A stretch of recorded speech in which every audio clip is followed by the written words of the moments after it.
Muito bem, e hoje à noite vamos orar pelos enfermos. Agora, esta tarde, está ficando tarde e ainda nem começamos. Vocês sabem como somos. Meio lentos para começar e então lentos para parar. É um. Mas eu gosto muito de subir aqui e pregar para vocês, estimadas pessoas. E vocês vão orar pela minha amada esposa? Vocês farão isso pelo bebê que vai chegar?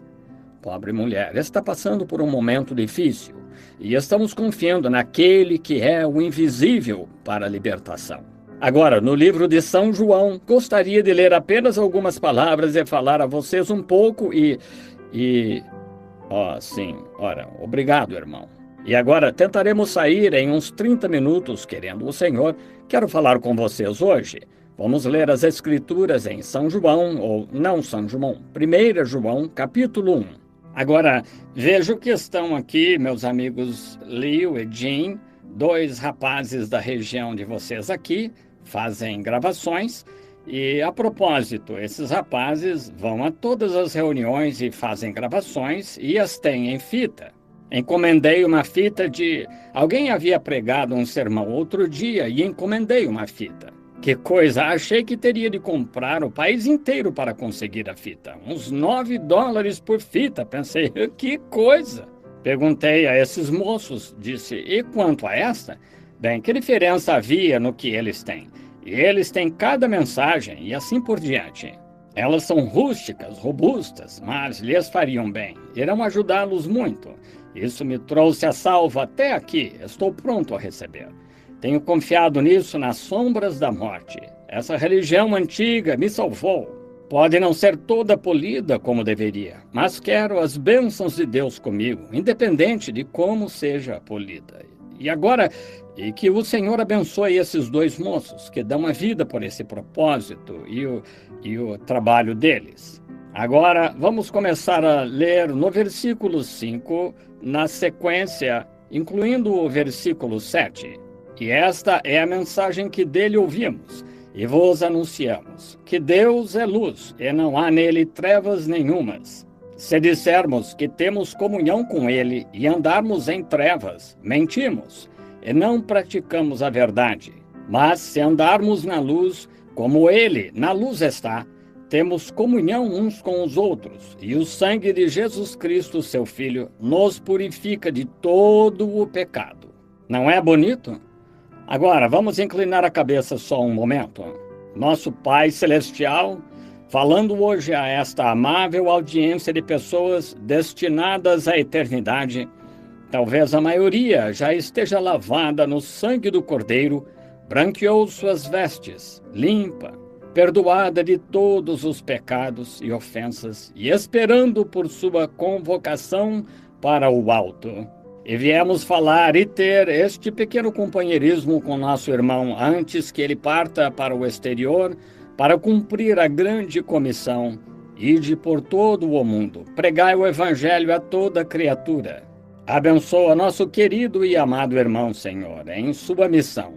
Abençoa a pequena igreja que espera agora pelo seu retorno, esperando em oração pelo seu amado pastor. Abençoa seu assistente, que assumirá o lugar, todos os anciãos e o povo. Abençoa a leitura da Escritura e agora dá-nos companheirismo contigo neste momento junto à palavra, pois pedimos em seu nome. Amém. Agora, falando sobre a palavra e a palavra companheirismo, chegando nisso, que poderia ser um momento maravilhoso para falar só sobre companheirismo um pouquinho. Essa é uma das coisas mais importantes. Todos desejam companheirismo. As pessoas hoje dizem, quer ir para casa comigo um pouco? Vamos ter um pouco de companheirismo. Então, muitas vezes, os homens de negócios dizem, quer almoçar comigo hoje, ou jantar?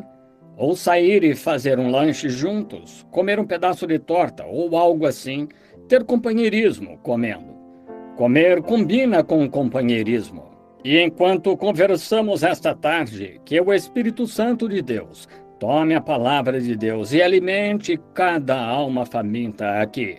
Comer combina com companheirismo, e nem só de pão viverá o homem, diz o Senhor, mas de toda a palavra que sai da boca de Deus. O Espírito Santo, então, gosta de comer e ter companheirismo com o crente. Que ocasião! Estamos todos reunidos em torno de uma grande mesa agora, onde as boas coisas de Deus estão empilhadas alto. Deus tem, em suas abundantes bênçãos, tudo de que precisamos, todas as vitaminas, tudo de que precisamos para nos tornar cristãos completos, fortes e saudáveis, cheios do seu Espírito, lavados em seu sangue. E que momento, quando podemos ter companheirismo! Já pensaram no antigo provérbio que uma vez se disse, minha mãe costumava citá-lo muito, aves da mesma plumagem voam juntas. Isso mesmo. Observem-nos. Vocês não verão pombas e carniceiros juntos, porque não podem ter a mesma dieta. Um carniceiro, um urubu, pode comer qualquer coisa. Um corvo pode pousar por aí em uma carcaça morta e comer. A pomba não poderia. Se comesse, a mataria. Simplesmente não pode. Ela vai a um campo de trigo e começa a comer trigo. Ela anda com sua própria espécie. Mas essa é a parte surpreendente. Sabiam que o corvo pode comer carcaça morta e também comer trigo? Ele pode comer ambos, mas... Estão vendo? Vejam, tem de ficar de olho nesses indivíduos. Esse tipo que pode se sentar na reunião e fingir gostar da reunião e sair e participar das coisas do mundo. É assim que os crentes sociais são hoje. Mas gostamos de nos congregar com os que se separaram das coisas do mundo, foram chamados a sair e feitos novas criaturas em Cristo Jesus, e estão tendo companheirismo em torno das bênçãos do Espírito Santo. Que coisa maravilhosa! Agora, o homem nasceu para ter companheirismo. O homem, no princípio, lá no Jardim do Éden, tinha companheirismo maravilhoso. Deus descia e tinha companheirismo com sua companhia de homens e mulheres toda a noite. No frescor da noite, Deus descia sobre as grandes palmeiras, talvez sua luz sagrada, por assim dizer, resplandecendo sobre Adão e Eva naquela grande catedral a céu aberto. Companheirismo com Deus. Não tinham com que se preocupar, contanto que estivessem tendo companheirismo. Gosto muito do companheirismo com as pessoas. Gosto de sair e conversar com pessoas que amam o Senhor e ter companheirismo com elas porque vemos a mesma coisa. Nossos motivos são os mesmos. Nossos ideais são os mesmos. Gosto de conversar com as pessoas sobre Tenho um amigo sentado aqui que gosta de caçar e pescar.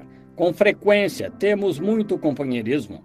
Apenas ficando sentados, conversando sobre essas coisas, porque gostamos dessas coisas. Agora, mas o maior companheirismo que alguém já teve foi quando teve companheirismo com Deus, quando Deus se manifestava abertamente ao homem para ter companheirismo recíproco com sua criatura, o Criador e sua criatura. Agora, quando Deus estava tendo companheirismo com Adão no Jardim do Éden, Adão não tinha com que se preocupar. Tudo estava tranquilo e correndo bem. Ele não precisava se preocupar com roupa, não precisava se preocupar com o que comer, não precisava se preocupar com doença, não precisava se preocupar com morte, tristeza. Ele não conhecia nada disso, só a liberdade como criança. Ele tinha um Pai Celestial que velava por ele e tinha companheirismo com ele diariamente. Não seria maravilhoso se pudéssemos voltar a isso assim? E sabiam que toda alma redimida hoje está vivendo sob seu privilégio desse tipo de companheirismo com Deus? Acreditam nisso? Deus cuidará e proverá tudo de que precisamos nesta jornada. E no fim, ao término deste velho tabernáculo mortal, Deus prometeu nos dar outro. Amém! Vocês sabem que tenho uma ideia um pouco esquisita sobre quando morremos. Melhor expressá-la. Estou em casa. O irmão Joseph certa vez disse, eu ia responder a pergunta de uma mulher que poderia ser um pouco contrária. Ele disse, irmão Branham. Eu disse, agora, irmão Joseph, isso é o que quero dizer e... Ele disse, olhe, não diga isso. Disse, quando escrevemos as nossas regras e em que cremos nesta igreja, nós terminamos com uma vírgula, não com um ponto final. Cremos nisso, mas tanto quanto pudermos ouvir. Assim, isso é muito bom. Gosto disso. Agora, quando João 14,